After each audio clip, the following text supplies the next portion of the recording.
Hi, everyone. Happy Friday. It's Veronica here, and I want to welcome you.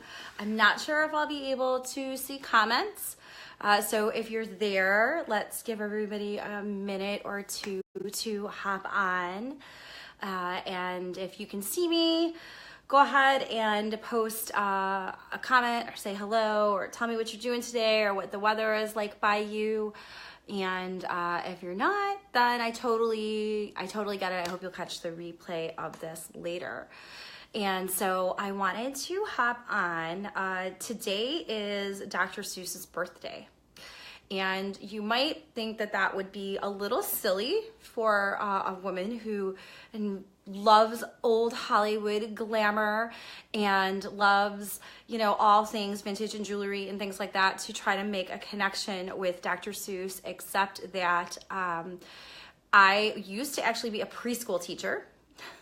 And I've always been very passionate about children's education, and I think that we can always learn so much from when we were young. And I talk a lot about how that I got my love and my appreciation for jewelry and collecting actually from my grandmother, which started from a very, very young age.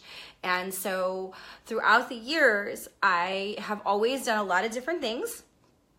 People who meet me, when they ask me about my story and where I've been and what I've gone through, I often get referred to as a Renaissance woman. I feel like I've done a little bit of everything, and I know a little bit about a lot of things. And so I have always sort of embraced that mentality of, all the places you'll go.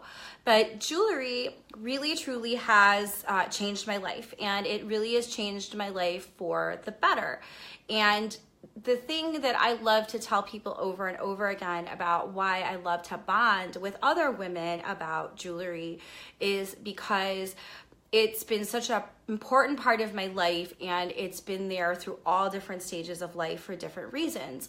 I've been a collector. I wear it for fashion reasons. I wear it for sentimental reasons. I wear it because it holds value. I like to give it as gifts. I believe that it is the most transformative thing that a woman can use to make her look distinctive. I think it's amazing that if you are somebody who doesn't necessarily enjoy shopping or feeling good about yourself, that you have the amazing ability to be able to go into a store and you can find something that fits you without having to go into a dressing room. And I think it's pretty cool that there are all kinds of different styles and different kinds of pieces to really fit kind of everybody's style. And that the other cool part about it is that throughout the years, you can still enjoy it and appreciate it, and you can build on a collection and things like that. So whether you're very much a jewelry box essential person where maybe you only have 5 pieces in your jewelry box, or you're like me, to give you an idea, this is actually my dresser. And all the things that you see on here, this is just a very small snippet of what I have and what I collect. But I thought that I would answer some questions that people continue to ask me about, which are the sentimental pieces and how I have carried those throughout the years with me, and have also always inspired my love of jewelry. The other thing, though, that I really wanted to point out, which I thought would be a lot of fun, is that since I've worked in jewelry a long time, my tastes have changed a lot. Not in bad ways or anything like that, but I think that my being able to celebrate with other women how jewelry helps them look and feel has definitely left an impression on my life too, which is why when I am out looking and trying to find the perfect pieces, I'm not just looking at pieces because I'm going, oh, well, this was in a book or this isn't that. I always tell people, I always have the type of woman in mind who's going to want to wear the pieces when we go and we find them. And I can already always kind of know when I even touch something that it's going to go off to a home someplace because it's going to fit a certain woman in her life right now. And I really enjoy that part of my job.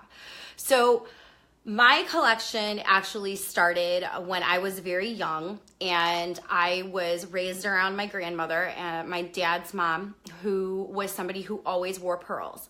And I've told the story time and time again that, you know, she had Alzheimer's the last 6 years of her life, but my grandfather and my dad, and even my aunt on their side, they always made sure that she was dressed every day and she always had her pearls on. And to me, I had just always remembered her that way, so that's what I wanted to say. And so when she passed away, the only thing that I asked for were her pearls, and I have them.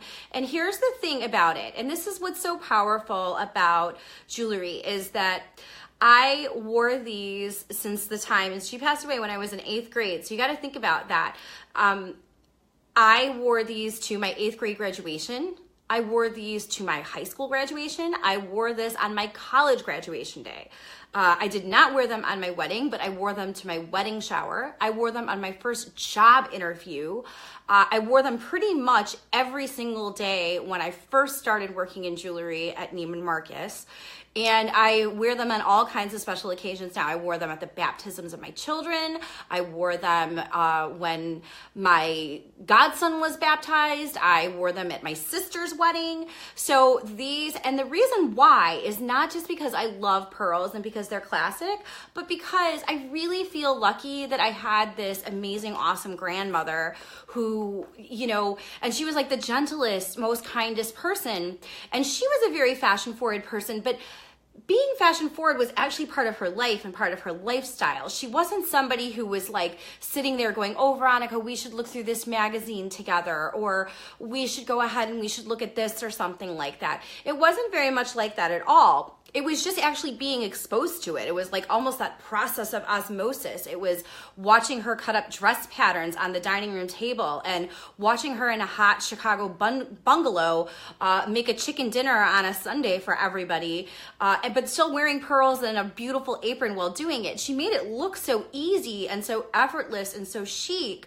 And she made it look like the magazines that were laying around that I would even see as a kid. But I was just absorbing that. I wasn't even like being directly told, like, you know, like, oh, you know, you set yourself apart by wearing pearls.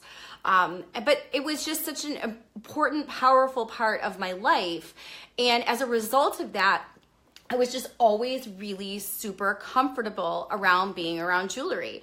I remember still like when I was like 16, 17, 18 years old, when my family went out east and we went to Maine, like, I wanted to go to antique stores. And of course, the very first thing that I always wanted to go look for was jewelry. Even when I couldn't even afford it, I wanted to go and look at it. I wanted to try it. I wanted to touch it because I was so engulfed in what I had experienced with my grandmother with it that it was just something that came really, really natural to me. So I had always loved jewelry, and then I got very lucky. When I was in high school, I was a pretty mature and a pretty responsible kid. That's another thing. Entrepreneurialism runs in my family. My grandfather had a business. My dad wound up inheriting that business, like, quote, I don't want to say by accident, because it wasn't by accident. My grandfather passed away very suddenly, and my mom only had sisters, so my dad wound up having to take over my grandfather's business very suddenly, and so he kind of fell into it, I guess you could say. But he was an entrepreneur. You know, my grandfather who started his business, he was an accountant, but he was an entrepreneur because he worked for himself.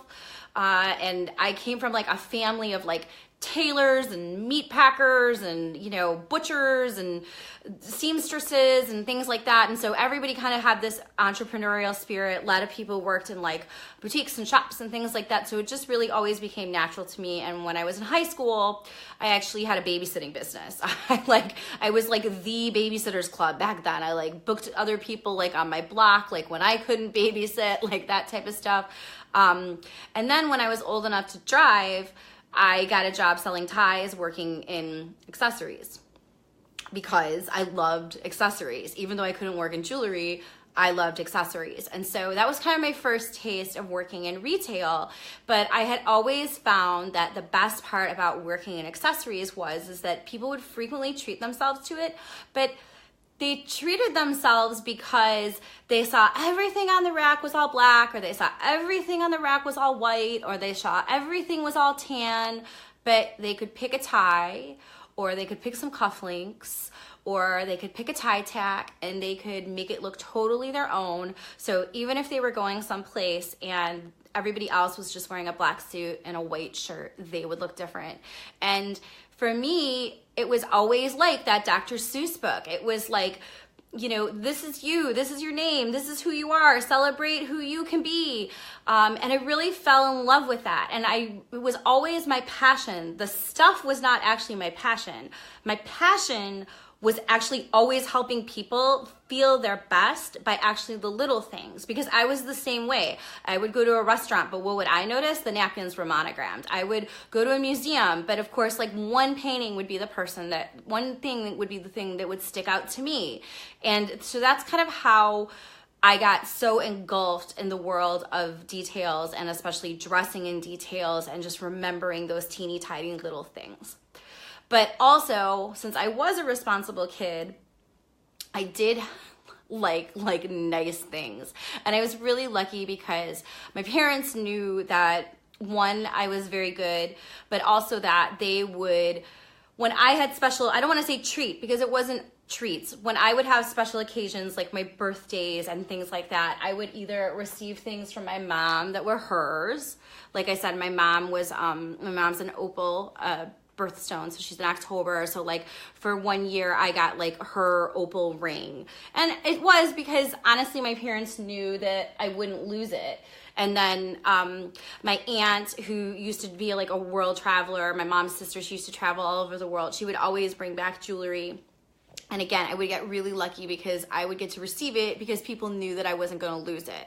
So that was kind of where my actual own personal jewelry collection started, which was with my own fine jewelry collection, which included some special things throughout the years. I'm like you girls. Probably that's the reason why we all connect. I'm a ring person. I have... Oh, you can't even see. I have tons and tons and tons of rings.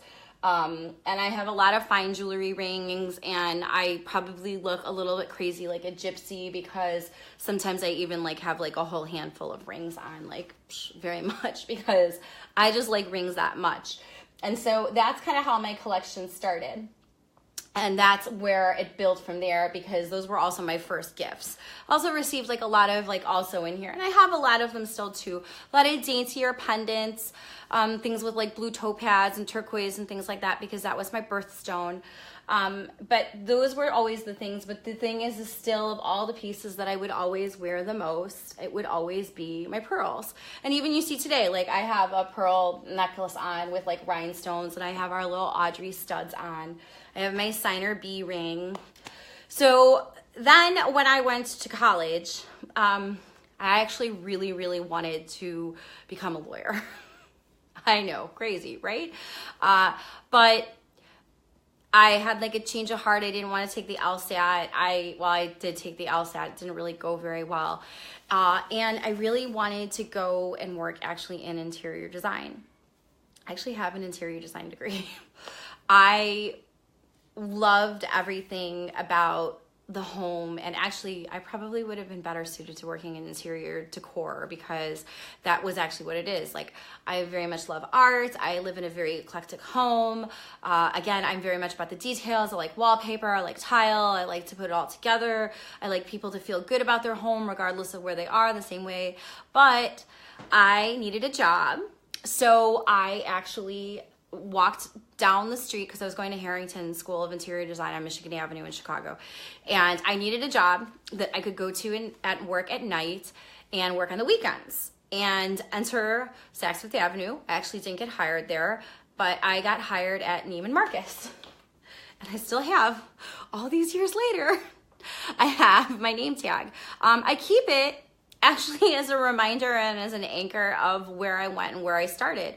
I work with a lot of really, really cool people. And I have literally crawled under houses through crawl spaces to rescue jewelry and to pull out things from estates from people. And I've also been flown on private jets to help people get ready for award ceremonies. So I have done a little bit of all of it. I've always been grateful for every client that we meet. I love when you post your pictures here in the group of your finds from us and everything. But actually, all of my clients remain anonymous. I never ever call anybody out. It's just not my way. I was trained to be respectful of how people like to treat their own personal style. I think that's really hard actually in today's world with social media because everybody wants to be so visual and all the time. But I totally respect that your style should actually be a reflection of who you are, and you should be the only one to post a picture of yourself if you want to. I do love taking pictures though, and I do love taking pictures with you girls, and I do love when you show off your things, and I love also even being able to sit here with all of you and being able to give you a behind the scenes of what my own personal collection looks like, even though some of you might think I'm a little crazy right now because this is just some of it. But I also wanted to point that out to show that, you know, I'm a serious collector, seriously sentimental, and I also wear jewelry for style and practicality reasons as well. And that's the stylist in me that's been classically trained to remind women and remind people in general that, you know, the accessory is what finishes your look. So that's a really important part of your style relationship. So I really do love all of that. And the other thing is I feel really good about curating a collection for myself too, personally, that is a reflection of things that have been handed down to me. I can tell you first off that there were pieces here that are on the trays that were actually offered to other people, including other members of my family, and they just passed on them. And so I feel lucky, not lucky that they did, but I do feel really lucky that there are pieces from my family that live on with me so that I can give them to my daughters, even the costume ones, because I gotta tell you ladies, there's a couple costume pieces that I have on here that are worth a lot more than some of the fine jewelry pieces that I have. But the sentimental pieces you can never ever put a value on. And that's the beauty of collecting and the beauty of sharing your jewelry story and sharing your sparkle too, as I like to put it. And then, you know, I've got some pieces that were holy grails and some pieces that were, quote, found in the wild, that are some things that I do keep for myself from time to time. And then, of course, there is the passionate side and the passionate collector of me. I think it was Anne and somebody else mentioned, yeah. So on any kind of typical day, like there's a ton of cuffs that just kind of hang out. And well, I'll promise I'm going to do like a whole nother thing about like how I store my jewelry and because actually I'm not a fan of actually keeping the jewelry on bars because I don't like to have anything stretched out, but I wanted to show that I'm a fan of, once I found my own personal jewelry story, for me, I feel like long necklaces are most flattering, so I have a ton of them and I pick them up all over, and a lot of them are of course vintage. So back to all, you know, so all the places that you go. So I started at Neiman's and I worked at Neiman's in the jewelry department and then got promoted to personal shopping, but I always specialized in accessories. So I helped everybody with everything, but I would say 90% of my clients were always jewelry clients that then wanted help with like shoes and handbags and coats and Chanel suits and those kinds of things and stuff like that, because I always had a good feel for it because I understood. So that's something that's kind of unique about me. And that's something that I was going to talk about actually next week, because we are going to be talking about jewelry storage and cares and tips and tricks and things like that. People always ask me not only how do I store it, but with my collection, how do I pick out what I'm going to wear? And do I get dressed and do I go and pick out my jewelry? Or do I pick up my jewelry and then I go and get dressed? And I'll tell you, I do both. And I also, though, one of my greatest secrets is I pretty much plan ahead like almost every single day of the week. Part of the success of not just Vintage Meet Modern, but part of the success of also trying to feel like my best self is being really honest about taking the time to plan ahead to center myself. I'll tell you, I am 40 pounds overweight right now. I have struggled to get the baby weight off 5 years later. Michael is 5. You guys have all seen him running around. But what I can tell you is that I do a majority of the time feel good about myself because not that I'm hiding behind the jewelry. I feel good because even though my clothing style has changed and even though some of my tastes have even changed, I mean, I had 2 older daughters and my older daughters are very much girly girls. So I still wore heels during the daytime and things like that. Then I had a son come along and I'd never picked up a bat before in my life. I'd never ever cheered on the sidelines for anything. I mean, my girls are dancers. One of them plays volleyball, but like only recreationally. So I really didn't know what I was in for. And I have to say now, with my son, I wear a lot more flats, but I still do wear a lot of jewelry.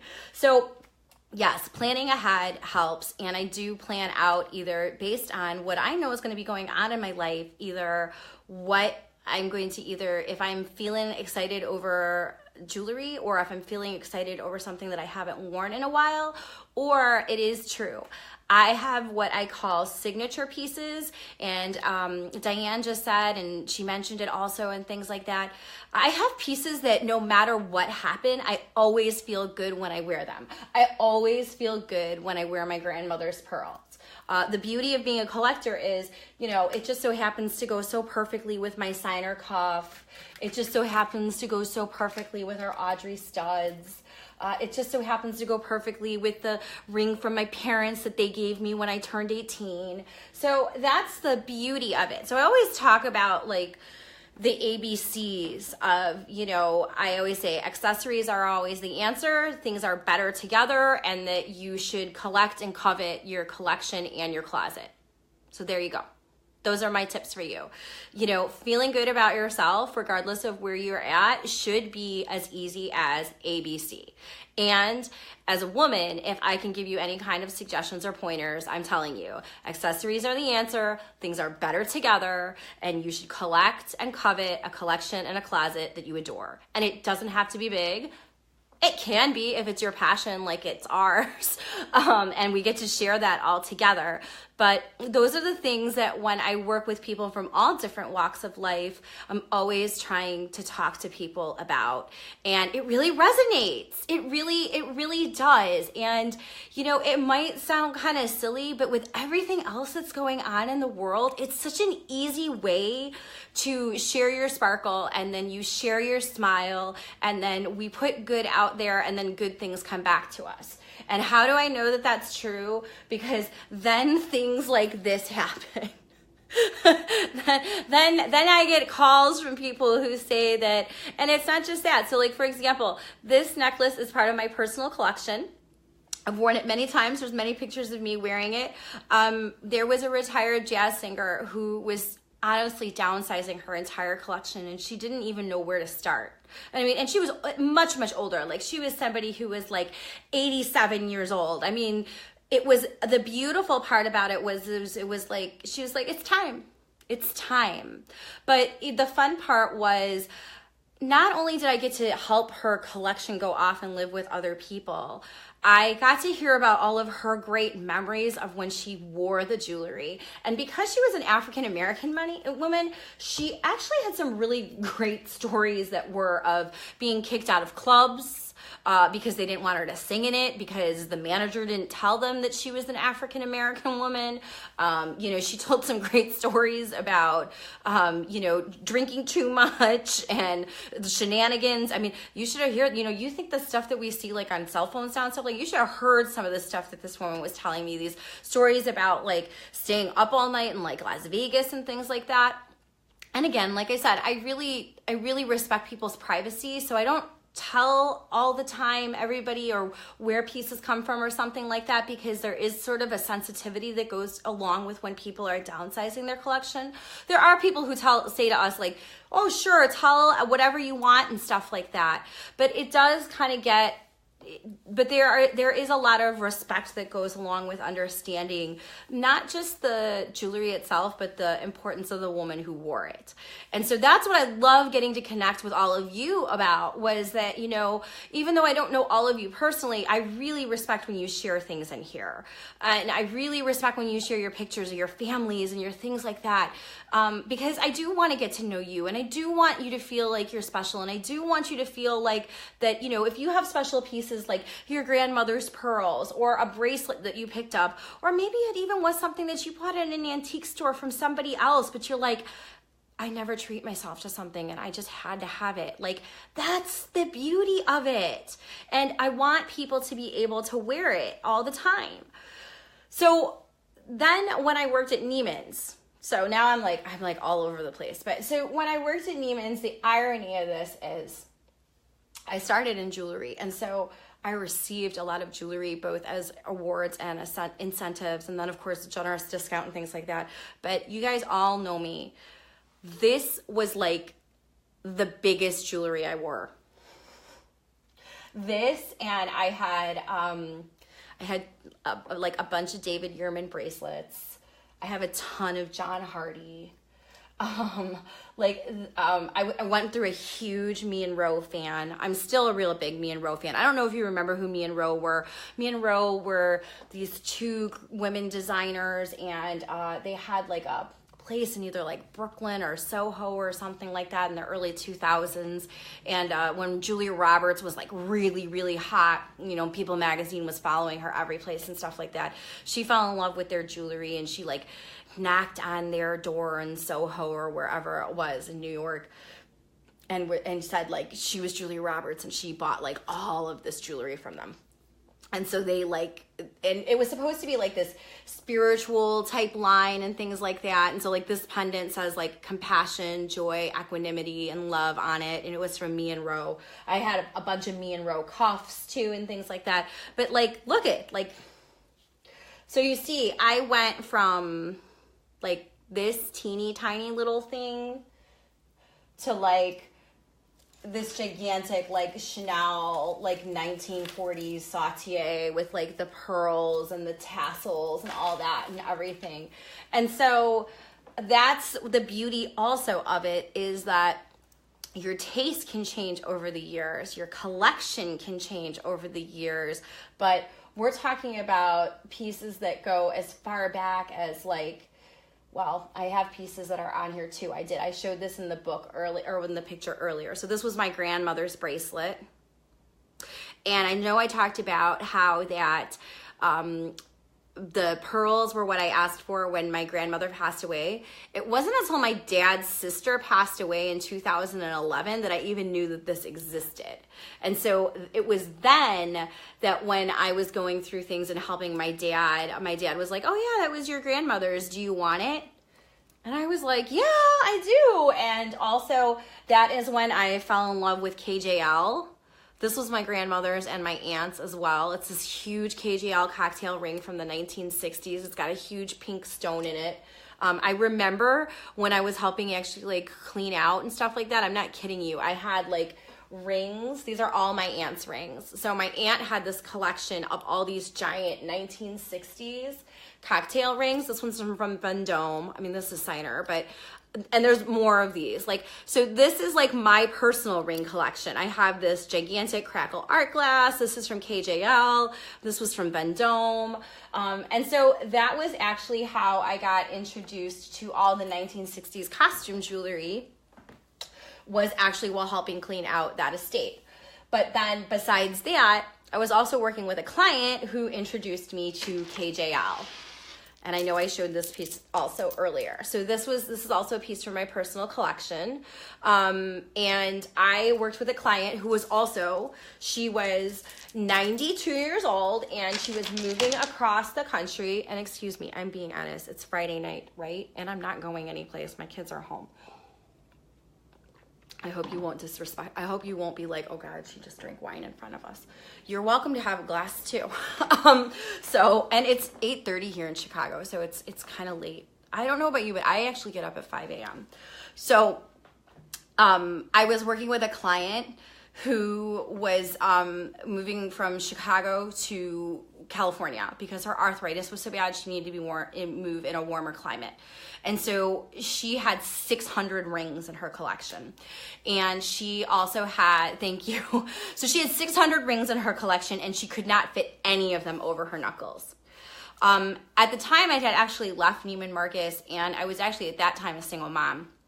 And I didn't have any money to buy any inventory. So she was like, I heard about this. So she was so cute too. She was like this little Michigan Avenue socialite. And she was like, I've heard of this thing called eBay. Do you think that we could get rid of my things on eBay? And I was like, yeah, I think we can. So that's how it started. So I had this little point and shoot camera, and, I started putting up all of her rings on eBay, and we started selling them. And it wasn't until we actually got to some rings from KJL that she said to me, oh, honey, I don't want to take less for those. And I was like, you just told me that you would take like $35 for an Elsa Peretti Tiffany & Company sterling silver ring, but you don't want to take less than X amount of dollars for Kenneth J. Lane? I was like, what? I was like, does that even make sense? But you know, the client's always right. So I was like, okay, sure. So she gives me a book on Kenneth J. Lane. And I read it like cover to cover. Back then my girls were little and they went to bed early. Like they were like 3 and 5. And I was like, oh my gosh. I was like, this guy is the coolest guy ever. So if you know, like I'm a huge KJL collector. So I showed you earlier. So I have this big, huge Art Deco inspired necklace from him. There was a blog post that Shauna Robertson did for us from Chic Over 50. She had this necklace on. I have the same one too. I won't part with this one. We get requests for it all the time. That's like when people email Vintage Meet Modern, they're always like, do you have any of that necklace that Shauna Robertson is wearing? And I'm always like, no. Actually, before my love affair with Signer started, I had you can barely see it here. This is a KJL Maltese Cross. We have that rainbow earring line that is coming out. It's actually inspired by a heliotrope rhinestone from KJL. My friend Lisa from Susie's Timeless Treasures, there's a lot of KJL. So it's like it would take us all night long to go through my collection, guys. Not all night long. Like it would be like a marathon if we went through everything. But we'll start. And you should start too. I have the KJL zebra bracelet. I just became a mad KJL collector. And at the same time I became a mad KJL collector, I was always obsessed with mogul colored jewelry. Part of the reason why was because in the KJL book, KJL did a book that was called the Jackie Onassis necklace, and it was a huge mogul necklace with like rubies and emerald and sapphire tones and things like that, and I just absolutely fell in love with it. And I couldn't ever find it, but I got really turned on to Signer. And so then I started researching Signer, and it turned out with Signer that what happened was my grandmother and my aunt had a whole bunch of Signer jewelry. And at the time, I didn't even know it. And so I had kept all this stuff just because I had been attracted to it by the colors, especially this one because turquoise is my birthstone. So I had all this Signer jewelry and I just fell in love with it. And so I used to take pictures of myself wearing the Signer jewelry all the time. And the reason why was because when I started, besides doing the jewelry and I started working, I started lecturing a lot about running a product-based business and how to get started and how I fell in love with vintage jewelry, because people would ask me all the time, like, well, how did you get into that? And so that's true. So, the places that you'll go, like, I was like, well, let me tell you. I'm like, it's actually kind of a long but storied story. But I've been obsessed with jewelry since I was 4. And so that's how I got here. But I would go to speaking engagements. And the thing is that what I would notice is that all the other women who would be at the speaking engagements, they would have like really nice suits. They would have like white blouses and things like that and everything. And then boom, I would walk in and I'd have like that gigantic necklace on. But then I started like pulling them aside and I'd be like, well, what if you would just kind of maybe brighten up your suit with like a brooch?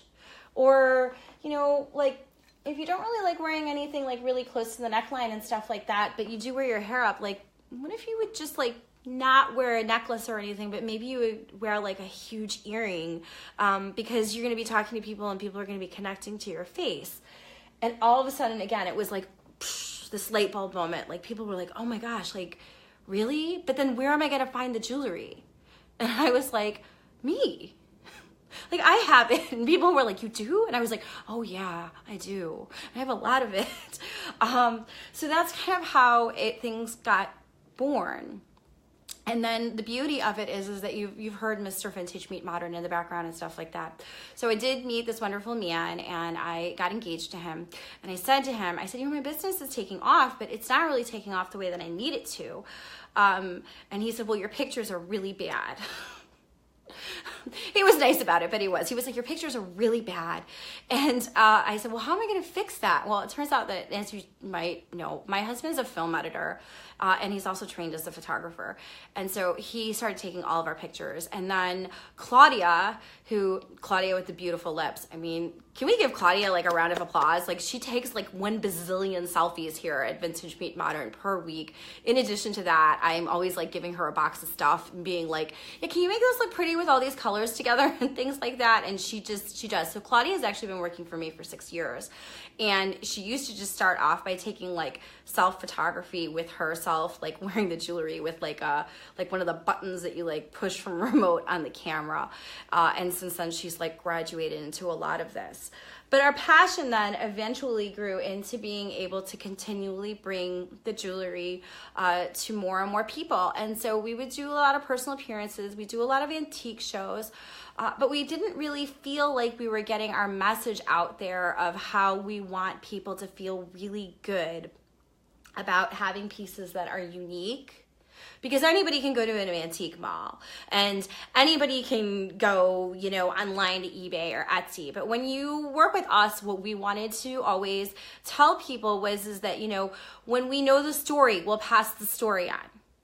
If you love something, and I think it's really important, I think we all gravitate towards things that we naturally like, but if you don't know how to wear it or what to wear it with, like I was saying, like the ABCs, accessories are the answers. Build on your own collection, covet and collect a closet and a collection that you love and adore. I don't think unless you're actually working with somebody, you lose the intentional part of the style and then you just become an impulse buyer. And part of the beauty of actually shopping vintage is that it makes you feel good. It has a story. It is intentional. It is unique. It has something that's really, really, different than anything else that anybody else can have. And that's 100% completely related to you. And so that's the reason why we've even come as far as we have. And that's the reason why I'll continue to talk about my own personal collection, as well as, remind you, like, when we have things coming out and stuff like that, oh, this goes with this and that goes with that. And, like I said, everything we do here is actually really intentional. And part of it is also because we just feel so responsible. A lot of people have helped us along the way. We also have young children, and we also believe in setting a good example for them. We love that we're trying to also impress upon them, especially because we have daughters. Like, celebrate your personal style by being respectful of your own body and not being afraid to be a little bit unique. And, jewelry, again, like it's a small thing, but it can really, really make the difference. It just is such a powerful thing for being so small. It all started for me with, pearls, because I saw somebody else wear them, and it's taken me places that I never ever thought that I would go. And so it's really great I'm always surprised when people tell me about either how they hear about us or why they continue to shop for us, and not like surprised, like, oh, really? Like surprised about how lucky we've been to connect with so many other people who are like, yeah, like I've been searching to be able to find something like this for a long time. And then, of course, there's the really sentimental side of it too. I love when people come to me and they say to me, and we've even had some stories where people have really, I've had some real tearjerkers. Even in this group, I've had some real tearjerkers. I've received some really nice emails from people who I've gone, oh my gosh, like I can't believe you just shared that with me. You have no idea how much that means to me. But, we've also had people who've come to us and said, this was stolen, or my grandmother had one that was just like this, and I don't have one, but I'm buying it because it reminds me of hers. How many brides we have who buy things and earrings or things like that and say like, this is my something old, or this is my something borrowed, and I'm buying it because, I'm going to wear my wedding dress once, but I know I can wear the earrings over and over and over again. And so I never, ever take that for granted. So we're going to continue to work really hard to bring you the best collection that we can. As long as you guys are all still hanging around, I'd love to highlight a couple more of my favorite pieces. I have a couple other really sentimental pieces that are part of my collection. So actually my dad's a really sweet guy.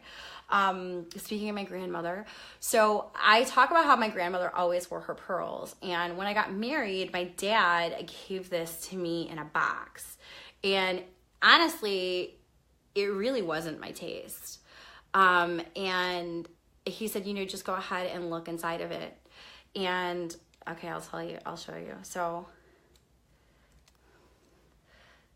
so that's me. I think my mom said this was like around my first birthday. My dad said that my grandmother wore, the one that I inherited the pearls for. My grandmother wore this like every day, my dad said. And she didn't wear it around her neck. It was on a pin, and she used to actually like pin it on like the inside, like to her bra strap. Because she wore like a lot of other jewelry also. Like she always had earrings on. She always wore pearls. She wore a lot of rings. Like I said, I got the bracelet from her. But my dad said that once I was born, she always wore this locket. So that was actually something really special. And, there's that teeny tiny picture of me. And so that's the thing is, it has that power, that ability to be able to connect us to somebody who we miss and we love and, can always remember. And so I always keep that very close to me. I don't obviously wear a locket on myself, but I do wear it. For me, jewelry is an anchor also. I also, times when I'm feeling very stressed, or I don't feel like I have the answer, I always gravitate towards the pieces that make me feel good. Some of them are pieces that I know naturally look good on me, so they give me the confidence to look and feel my best. And then some of them are those pieces where I feel really lucky to be close to someone or to something else. The irony of this is that my husband actually doesn't give me a lot of jewelry because I just pick what I want. Which has its pluses and its minuses, but that's neither here nor there. But I do have a couple other fun collector's pieces. Like I said, so like all the cuffs that you see, like I'm really, really into my signer cuffs. I wear my signer cuffs all the time. For years, I was on the hunt for this piece. This is a choker from Christian Dior from Kramer. But this necklace was made also in blue and white, and Marilyn Monroe wore a version of it in A Gentleman Prefer Blondes. And for some reason, I always wanted this piece.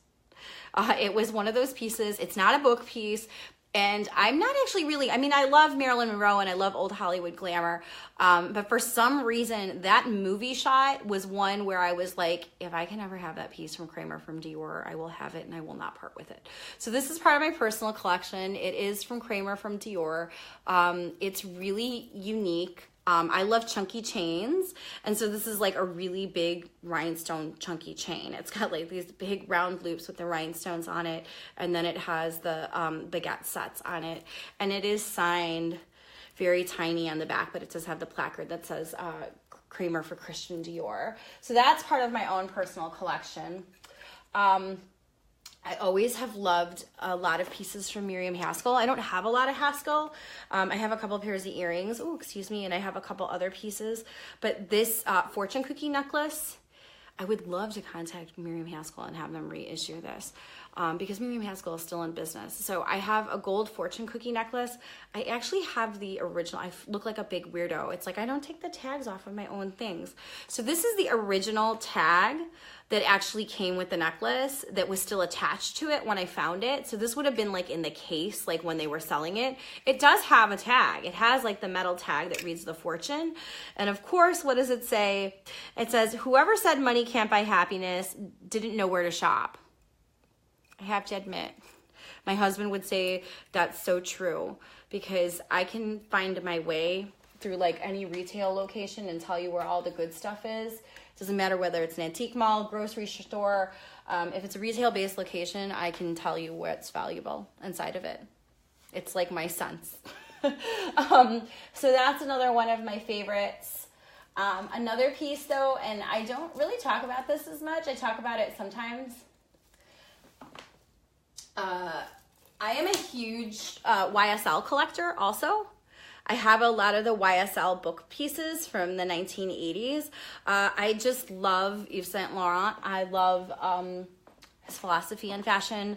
I love the fact that he made like, I mean, a lot of other designers did too, but the black tuxedo pant, like the black silhouette, like in the 1980s with just like tall heels and like giving a woman this very statuesque, very strong presence, letting her assert her own attitude through neutral colors, and then like putting like a really wow statement piece with it is something that I really, really loved about him. So I actually have several pieces.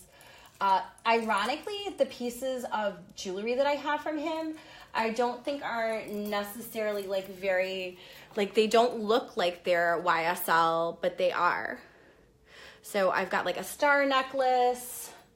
I have a couple other pieces from him too. I have that other big dichotic glass necklace, which we have that actually. I have that in my personal collection as well as I have one that's for sale. Again, I'm really, really into long necklaces. I'm also into lariats. I have this, this is a Nager Brothers.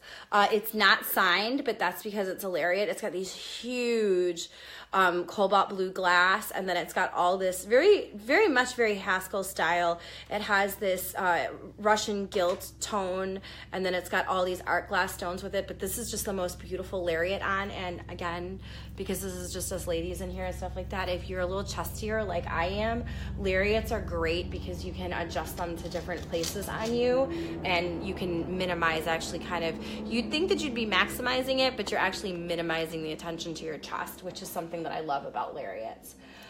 Then of course, you know, I have a ton of vintage signer, and I'm going to tell you, these vintage signer necklaces, so this is all crystal with faux pearl. I'm going to show you what they really look like in real life. These actually look like copies of David Webb necklaces that are like $100,000. And I have one in onyx, and I have one in the faux pearl. And then, of course, this is literally my signature piece. So the other day, there was more than one person. Oh my gosh, there's so much jewelry here. It's all getting tangled together. That's actually the reason why I don't. This is actually the reason why I don't keep things on this neck form, is because I don't like when things get tangled together. I actually tend to, I keep everything in boxes, and then I keep everything. So I'm a huge Chanel fanatic. This is my 1982 Chanel Sautier. This is the reason why you always see me wearing the bezel set necklaces. This piece was a piece that I inherited, and I also wear it with pearls. I also have this necklace in blue. I also have it in red, and I also have a pair of pearls from Chanel that are from 1982 also. The collection that she did that year became one of her most iconic collections and was actually considered a comeback collection at that point. Because I guess a lot of people don't really realize that Chanel didn't really take off until like the 80s. In the 50s, 60s, and the 70s, she really struggled as a fashion house. She kept reinventing herself over and over again, but a lot of it actually had to do with her being a smart businesswoman. But she had a lot of rivals. She didn't always spend appropriately. They had lots and lots of problems with things, lots of overhead expenses. It wasn't really until the 80s that her collections, in terms of being associated with American couture luxury, really didn't take off until the early 80s.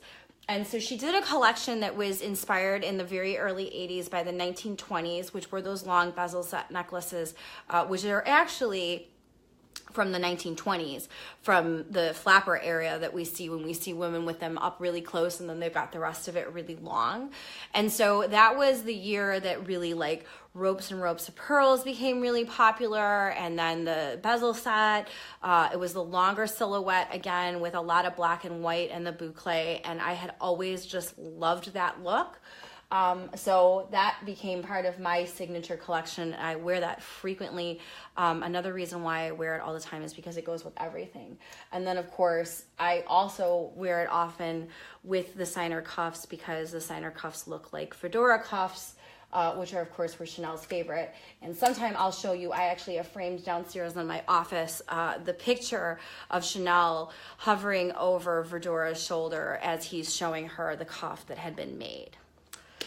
So that is just kind of a peek into my collection. I also have a really great pair of Miriam Haskell earrings with the pearls and the rhinestones. These were a gift from my friend Lisa. These are cobalt blue. Everybody knows that I love blue. And these are from Miriam Haskell. I have a little bit of Haskell. I am a pearls girl. I have tons and tons and tons of pearls. Frequently when I go on vacation or we do travel other places, I picked these up in Hawaii. I have a pair of, I have a genuine peridot necklace with green seed pearls and citrines on it.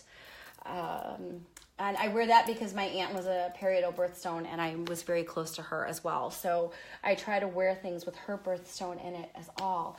So I hope I haven't bored you.